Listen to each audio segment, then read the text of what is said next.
ఉపవాసము చేయించుండగా పరిశుద్ధాత్మ నేను బర్నబాను సౌలును పిలిచిన పని కొరకు వారిని నాకు ప్రత్యేకపరచుడని వారితో చెప్పాను. దేవునికి స్తోత్రం, హల్లెలూయా.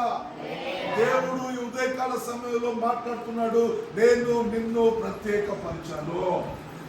చెప్పండి, దేవుడు నన్ను ప్రత్యేకపరచుకున్నారంట.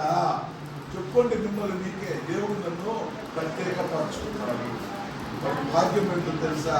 నీ బంధువుల్లో, నీ స్నేహితుల్లో, నీ ఇరుగు పొరుగు వారిలో ఈమె యేసు ప్రభుని నమ్ముకున్నాను, ఈమె దేవుని బిడ్డ, ఈమె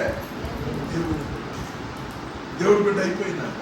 నేను బాప్తిసం తీసుకున్నాను, దేవుని బిడ్డ అయిపోయా. చాలా మంది చెప్పే మాట, ఎక్కడికి వెళ్ళినా కూడా ప్రసాదం తాకో, మేము అనుకుంటాం, మేము ఇది తాకో.